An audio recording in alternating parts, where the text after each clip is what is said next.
All right, so this is solids number 4. Solids number 4. Volume of a triangular prism.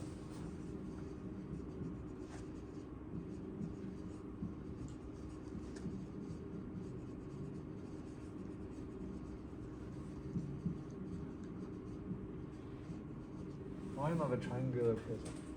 Okay. So what do we know so far? We're on the 4th lesson of solids. What do we know about solids in geometry? Put your brain into the geometry mode, right? Because if I talk to you about volume and you're not in the geometry mode, what does your brain say for what is volume? And not in the geometry mode, what is it? Right, the sound in your ears, all right? So yes, that's the most common meaning that I know of volume. But now you have to go into geometry and switch into the geometry meaning of volume. What is volume in geometry? Space in a 3D object. Space in a 3D object. I like that. What else? How else could you explain it? How else would you explain volume? The height and the width. Height, width, Space. space. Okay, I like all that. I think that all that is hitting on that, right? What else? Tiffany, how would you explain volume?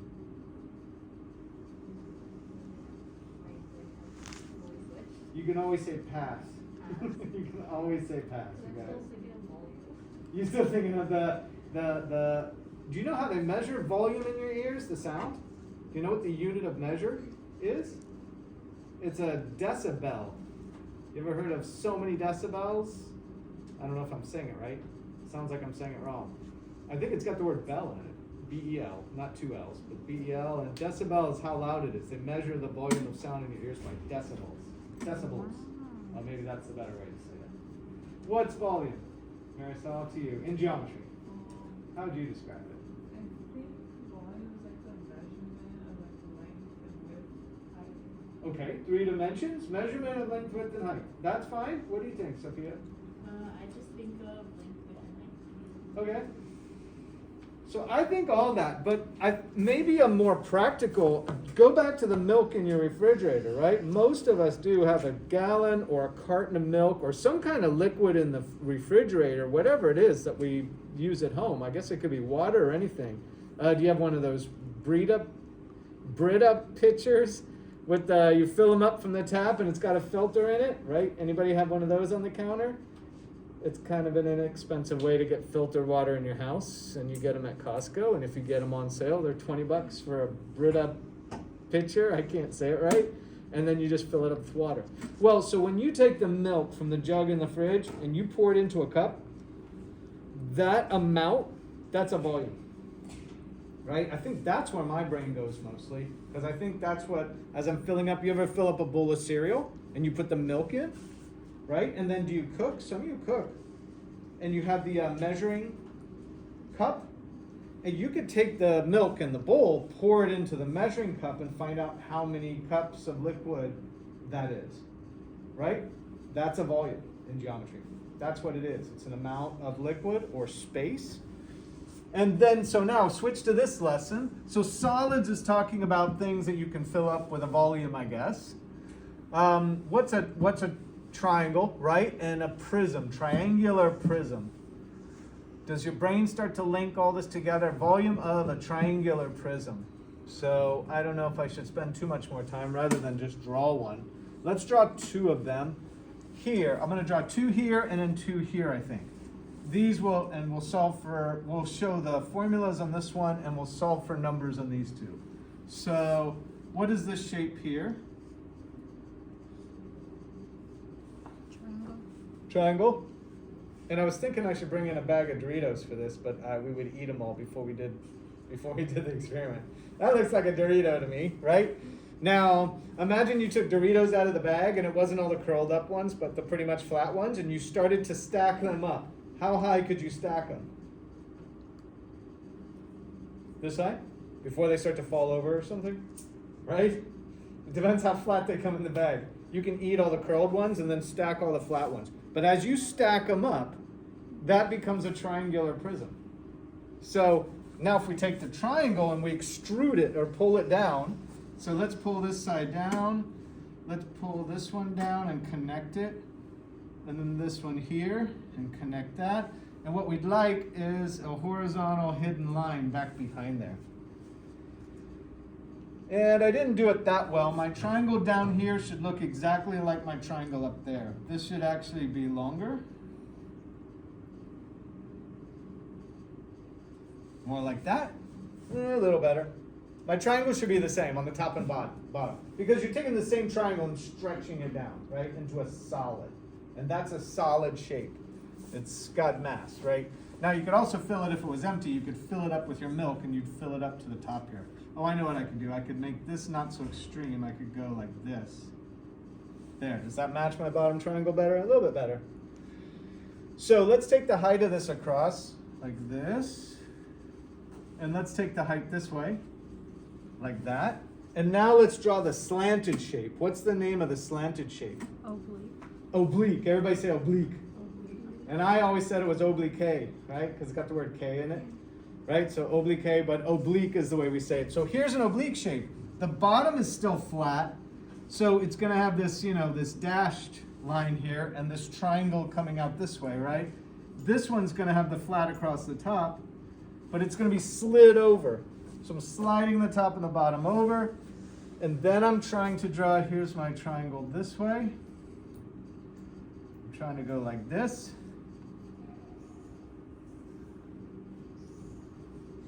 This is going badly. Here. This one comes down to here. Oh, maybe not too bad if I go like this and this. Oh, this one came off center. This one goes more like this. There. Oh, no, not so good. Okay. So now we're talking about the idea of the volume of these shapes, both a triangular prism and an oblique triangular prism. O-B-L-I-Q-U-E, oblique, is this one, the slanted. But the top is parallel to the bottom, so that's sliding over. As it slides over, that middle section becomes thinner for it to stay in touch with the other one.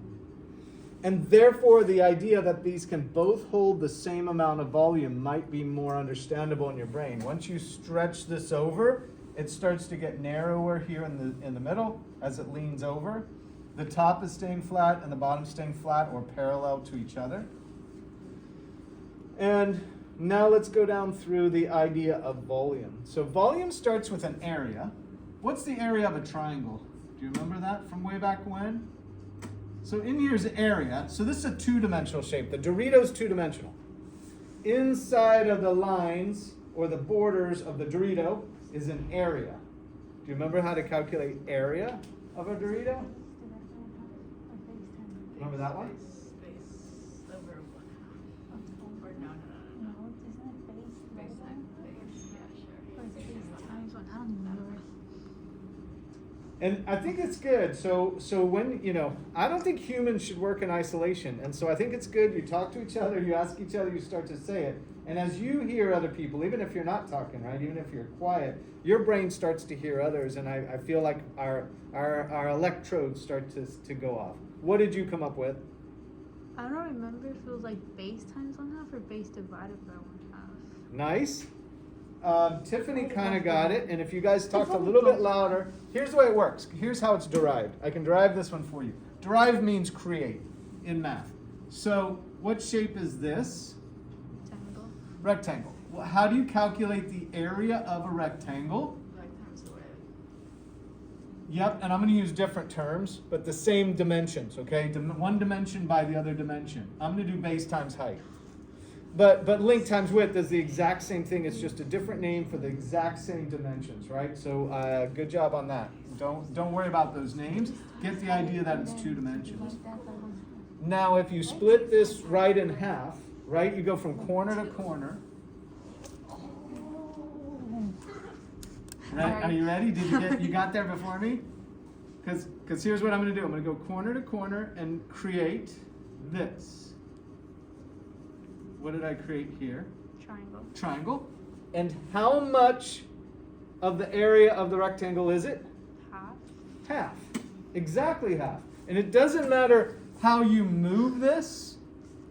The base times the height works, and the 1/2 base times height works. So it becomes base times height over 2, and we'll often say 1/2 base times height for the area of a triangle.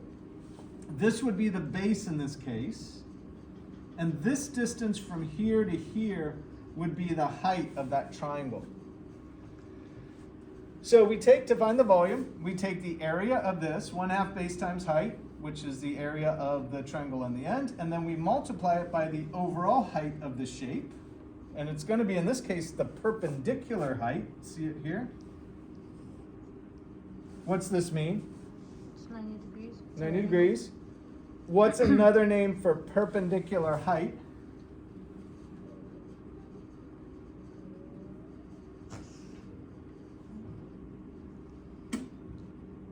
Last period, instead of drawing my famous airplane, I drew a helicopter. Oh, altitude. Hey!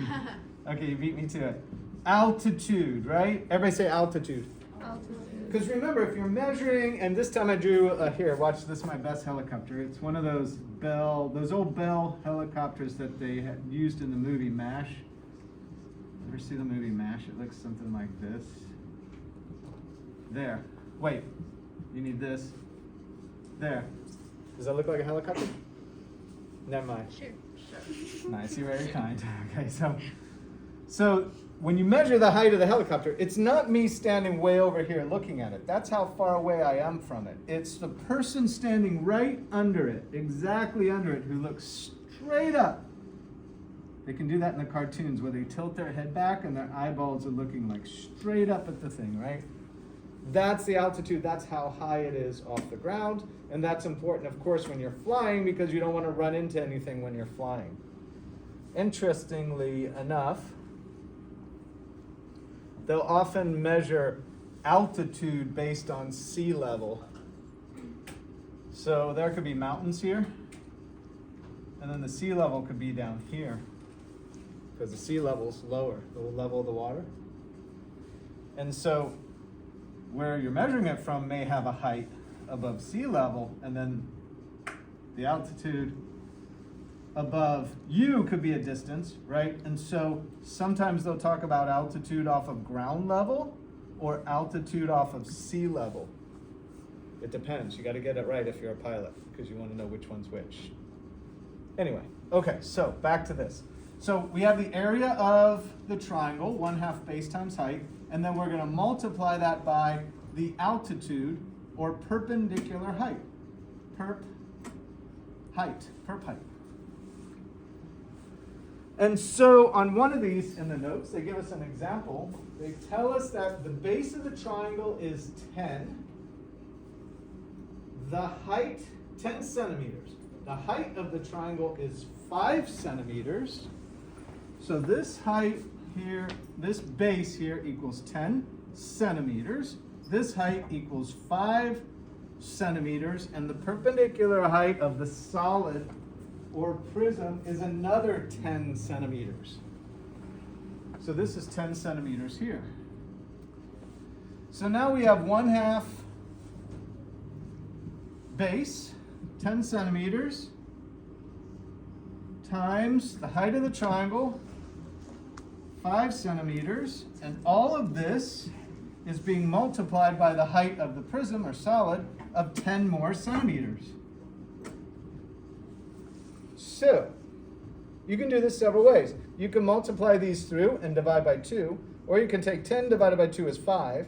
5 times 5 is 25, times 10 should be 250. Did I make it come out that nice? Did I write it down right? I did. And then notice the units. And this is what a lot of you said when I said, what is volume to? A lot of you mentioned dimensions, right? 3 dimensions to get volume. You said length and width and height, right? Those 3 dimensions. So look at this. There's a centimeter times another centimeter times another centimeter. What is centimeter times centimeter times centimeter? Centimeter cubed. Centimeter to the third power. And what do we know about three-dimensional shapes? Their units are raised to the third power, right? Does this make sense? So I almost think you guys are using, I'm thinking of the milk out of the fridge. I think I'm thinking of the more practical use. You guys are thinking of the more technical use of volume, which is fine. That's absolutely fine, right? So this would be the volume of this prism. And what we want to show here is if this triangle is the same one, so it's got a base up here of 10, and this is getting very messy, I'm sorry about that, and the height of 5 centimeters. In other words, the same size Dorito as this one is here. And now the perpendicular height, if you notice, we drew it straight across and straight across. So perpendicular height would match at 10 centimeters for the perpendicular height. The calculation for the oblique prism is exactly the same. You would have 10 centimeters for the base, 5 centimeters for the height of the triangle. It's 1/2 base times height, times the perpendicular height, which is 10 centimeters. Multiply the same thing. 250 centimeters cubed is the volume of both the perpendicular prism and the oblique prism. And I think that's interesting. The only thing in my mind that I can say is, as you stretch the top and the bottom, the middle of that prism must become more narrow.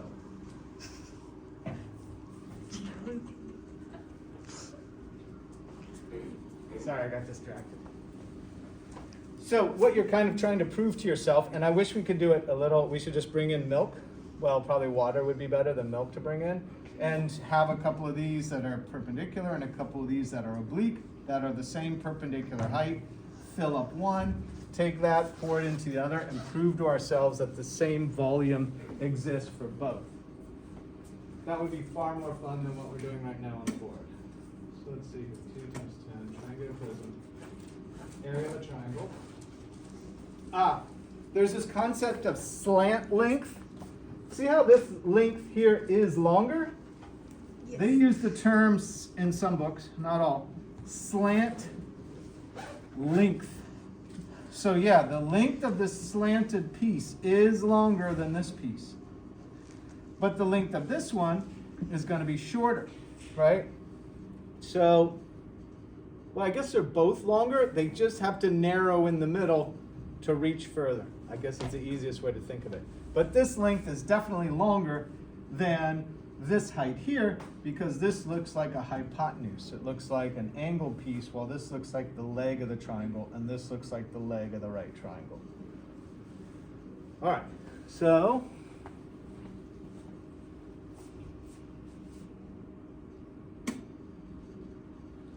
what are the shape ends of a triangular prism, and how can this help us calculate the volume of a triangular prism? I think the interesting thing you can take away from this is, if you can find out the area of the shape of the end of the prism and multiply it by the height, you now have the volume. So no matter how complicated the end of the prism is, say it was something like this, and I'm going to have trouble drawing this. Wait, see? Why can't I draw a star? Hey, almost. Say it was a star. And we knew the volume, we knew the area of this shape. We would take the area of this shape, multiply it by the height of this thing,